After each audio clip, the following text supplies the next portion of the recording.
Yo, what's up guys? It's your boy back again with a new video. I hope you guys enjoyed. Hope you all had an amazing weekend. We're going to run through all the footy of the weekend, top 3 fantasy performers in each game, and how my fantasy team performed over the weekend. So yeah, we'll have to see you in the video. Yeah, let's go. All right, so we're going to smack through these pretty quickly, then go to my fantasy team, and then basically, rearranging that and see how we look maybe coming to the week, and hopefully when the team lists come out, and depending on what players back up in Origin, and yeah, we'll have to see how we go. So the first game of the weekend, we had the Titans versus the Cowboys, and the Cowboys winning 32-6. Top 3 fantasy performers, we had Jason Tamalolo with 69, Scotty Drinkwater was 68, and Reece Robson was 67, continuing his great form this season. And the next one, we had the Panthers beating the Bulldogs 30-18. Top 3 fantasy performers, we had Matty Burton with 73, Fisher Harris was 68, and Kikau was 61. And just quickly with this game, Jake Alvarillo, I really like as a fullback, so I hope the Doggies keep him around as fullback.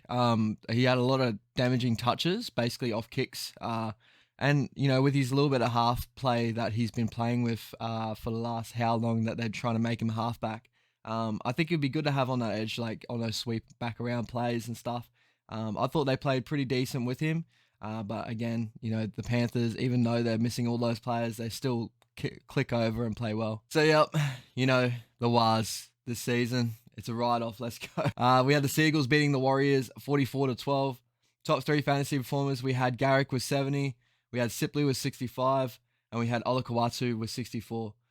Basically, yeah, no effort in the first half. Second half, we tried to bring it back, but, you know, they had players like Walshy trying to kickstart us and keep going and that, and then obviously towards the end of the game, pushing that intercept pass because he's just trying to do it all at the moment.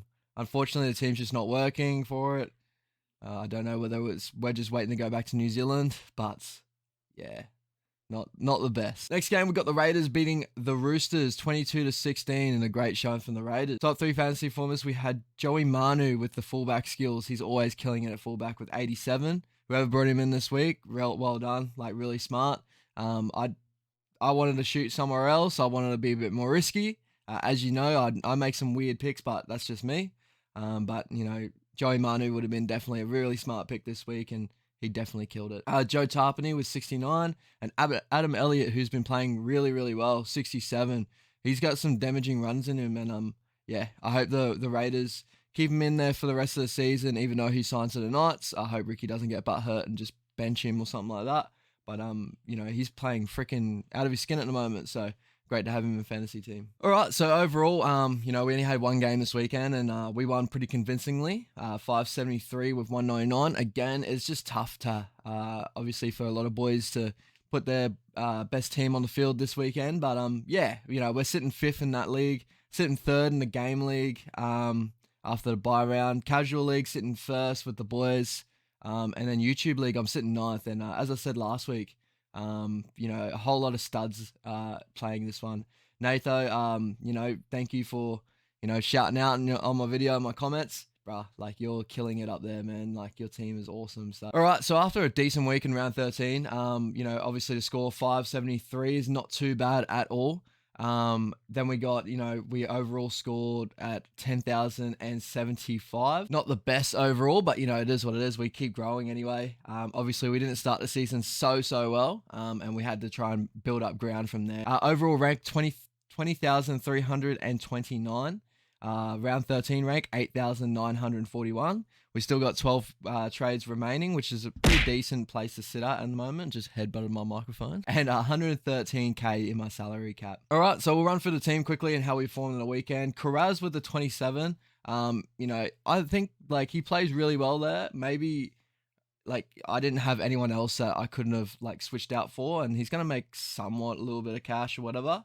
Definitely someone I'm just going to keep around in my emergencies when everyone comes back. Xavier Savage with the 52, and you know, decent game overall. You know, ran over for 200 meters, scored a try in this one, so to take about 8 points off that, he's still scoring around over 40. So that's a pretty good showing for him, Xavier, and hopefully he keeps that spot all the way up till Chance comes back off injury. And then it depends on where they play him from there. So we'll keep a lookout. But at the moment, hopefully he builds a lot of cash and we maybe ship him off later on. So Cooler with the 40. He played pretty decent in this one. A couple of decent breaks where I was like, you know, he's just going to put the toe on and just beat everyone on the outside. Yeah, like great showing from him. 40's really good. He's slowly going to build up that cash. We've been waiting for this for a long time now, but he's finally getting his position. And yeah, he's a great little player. Tago and Fidel. So Tago with 32 didn't have the best game, but he still played consistent. So it is what it is. Fidel, 43 is really good. And I don't know how long we'll really keep him around for, because whenever he goes to our wing position, he doesn't really find himself in the contest too much. But then again, he could be just building into that team again. So maybe hold him around for as long as possible. But through these origin periods, I think he's pretty vital at the moment. Scotty Drinkwater was 68. Massive showing from him. He was amazing in that game, pretty much everywhere. And it's good to have him having cover for Cleary and that. So probably should have put him captain, but it is what it is. I shot my shot with Tohu. And, it is what it is. Like, we win some, we lose some. The second roles were probably the most underwhelming out of the two, out of the team. But Tohu Harris didn't score too well with 62 on a captain. So not the best. And then Schuster with 28. I'll let you know, Schuster on this one, you can call me a dickhead in the comments, because I was expecting him to just blow up in this game, which I thought he played really well. And my thought process on that, he played the whole 80 minutes. So now we're looking at, he's come off his injury, he's playing 80 minutes. Maybe when he comes back, he shifts back to an edge and only plays he'll play probably 60, 50, where before he was only playing 40, 30. So coming off an injury. But that's if DC comes back this week or even the week after, he'll probably go back to second row position. But you could just see the class in him. So definitely a player keeping around. Maybe I shot too early. Maybe I could have shot next week when he could have been at a price low. But sometimes you just got to, bite the bullet. It is what it is. Get him in your team. I risked it hoping for a big score this week, but it didn't work. Big Jace Tamalolo, he's back with a 69 score. When you have a lot of those players that take a lot from your team, obviously like Cotter, he's always doing something. He's a beast.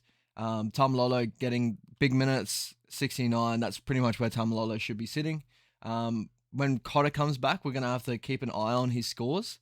Obviously, takes a lot of the big work out of him. And Tamalolo can just do the really either damaging runs on the edge or through the middle, or play a bit more ball playing, where Cotter's just nailed down, bang, bang, and hitting all your tackles. So, but great score from Tamalolo. Adam Elliott, as I said before, he's running fucking amazing at the moment. So good to have him in the squad. He's actually building up a lot of cash, and yeah, great pickup for me. Nat Butcher with a 31, didn't score too crazily, but he's a real consistent player, and it's a player that I'll look keeping on. But yeah, we'll have to see how he goes. And Max King with a 54, and he was a starting lock for the Bulldogs. I don't know how long he stays starting lock for, but I thought, he looked really good in the middle anyway, and I like him with long minutes. He's got a damaging offload in him, but yeah, I think just that Doggies team at the moment is just not clicking over like my Warriors. It's pretty unfortunate to see this season, but overall, the top 8 to thing is probably the closest it's ever been, other than the Panthers, who are pretty much leagues ahead of everyone. So yeah, basically when all the teams come back, I'll look at maybe if Nanai comes back, he'll jump in somewhere here. Brendan Smith stay on the bench. Teddy will jump back, drop Karaz back. Nico Hines will drop in somewhere around here as well. Payne Haas be up here with the big forward pack. Panasini will be back in. Fidel will probably go to the bench or emergency, or cooler, depending on. And I'm excited for the week coming. Hopefully all the boys come back off Origin, nice, healthy, no injuries, and finish out the season pretty well. We got round 17 to worry about now, so pretty much most of these players here that had the bye round on them, they're going to be playing round 17. But now I just need to fill my spots, which looks like it's going to be a lot of big up fronts and or maybe not too much, but we'll have to see how we go when it comes up to it. Again, appreciate all you guys for all the lovely comments, appreciations. Thank you so much. I appreciate every single one of you. We're growing every single day. Every week we're bringing 2 videos at least. And then hopefully I'm going to try and start up a little series. So that's going to be a little surprise later on. So I'm still working on stuff on the outside. Obviously I work a 9-to-5 job and do a little bit of other stuff, but this is good fun. So I enjoy it. Hope you guys enjoy. Peace out.